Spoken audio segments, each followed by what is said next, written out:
Hey, welcome back to another episode.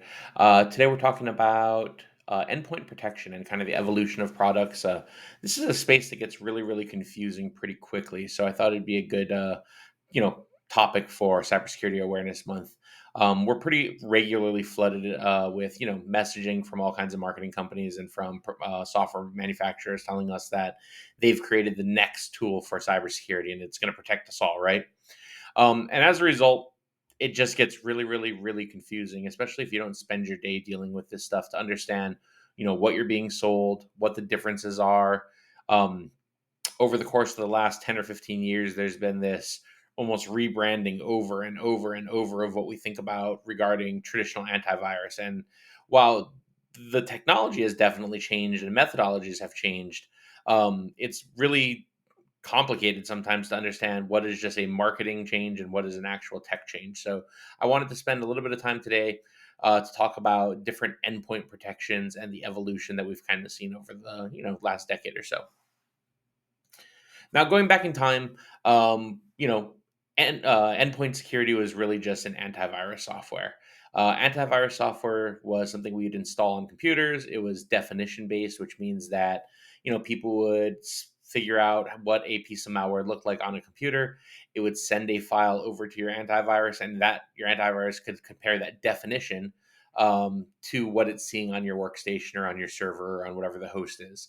And if something matched, it would say, hey, this is probably bad. And it would quarantine it or delete it or whatever action you allowed it to do.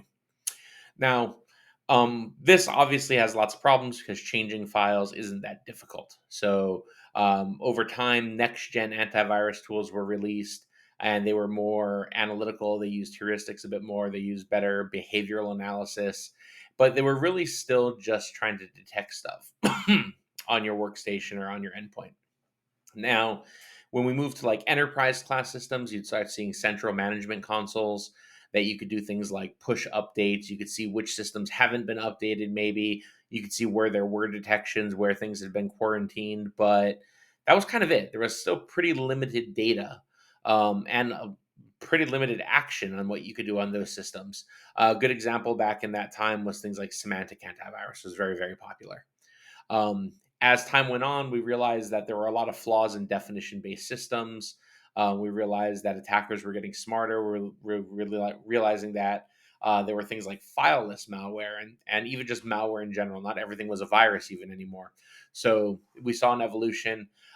There were tools like Malwarebytes that got released, and those were anti-malware software, but they were kind of the same idea.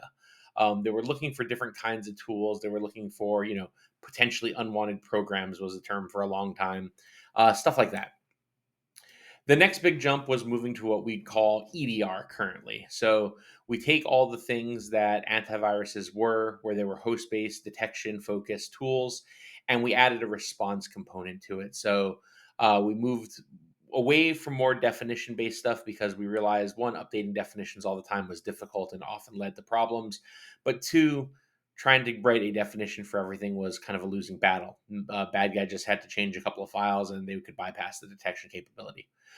So we looked for more behavioral things. We're looking for how files interact on systems. We're looking for the actions that an application takes when it runs. And now we're able to find things that are like malicious programs, malicious scripts, malicious files, and a host of other things going on a workstation. But we also started collecting a lot more data. We call it telemetry. So when you start looking at EDR tools, you can see like, hey, yeah, we collect a bunch of telemetry. And what they really mean is they're collecting information like logs. What activity is happening? What files are being accessed? What did those files do when they were executed? And collecting that data really allowed us to start um, reacting and responding to some of this stuff in a more effective way than just saying, okay, that file is bad, so quarantine it. We were able to investigate what happened before and after a piece of malicious software launched. We're able to see what changes were made post execution, right? That right of boom concept. So the malicious software is now running, but what did it change on the system so we know what to go undo, right? Did it go and set up some persistence method that we need to now track down? Did it come from a piece of phishing email? Like, how did it get there to begin with? So we really started focusing on that detection and response capability. And on the response side, we started including features like the ability to isolate a host, for example, where we could say, hey, the software can isolate this workstation and it can only get to the internet or to, this administrative portal for the software, but we're not going to let it communicate with any other devices on the network. We want to make sure that it can't spread whatever ransomware is now on it, or whatever the case may be. We also started building in integrations for things like SOAR platforms, so there could be automation and coordination with some of the other devices maybe running on your network or security toolings. Sentinel One and a few others were sort of the first ones in the market, maybe not first, but definitely the more dominant ones in the market, and still kind of are. Now we move on to MDR. So, managed detection and response is a very, very popular kind of term right now. This is really when we started adding a service layer to toolings like EDR. So, not only did we have a tool component that was detecting things and that type of such, but now the company that is managing that software is looking at the findings and saying, hey, customer or end user or MSP, you really need to take a look at this. We think something bad is happening. So they're managing the tooling and they're looking through the telemetry and they're having their own team do analysis of what's happening. So it's not just an automated process anymore, but it's a human element to this monitoring and response.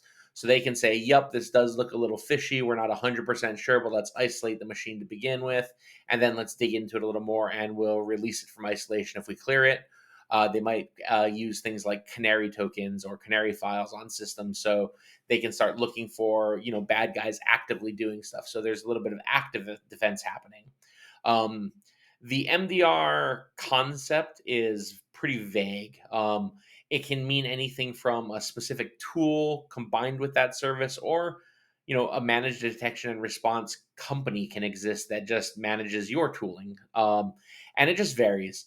My friends over at Huntress are one of the bigger players in the MDR space, and they have done a great job of building on top of their own proprietary IP EDR solutions, but also integrating with tooling like Defender and things like that. So, um, the MDR concept is definitely a step up from the traditional just install the software and hope it does its job kind of concept.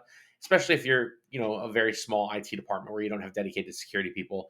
This gives you like the middle ground between, hiring a full blown SOC SIM solution when you just need a little bit more than an antivirus, but maybe you don't have the budget or maybe you don't have the maturity yet to go full blown SOC. Having this type of MDR availability is very, very helpful.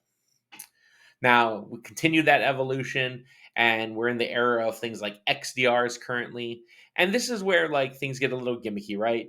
Um, Not gimmicky, maybe confusing. So XDRs are really the idea that you need to extend beyond your host capabilities. Now, where the line between MDR and XDR is up for debate. Huntress, as an example, isn't host based only, right? They have capabilities to detect M365 activity and things like that. But XDR platforms are usually also going to start integrating with things like firewalls, your email security, your NIDS, your data loss prevention, your identity management, things like that, privileged access management. And you're looking at whole platform solutions at this point.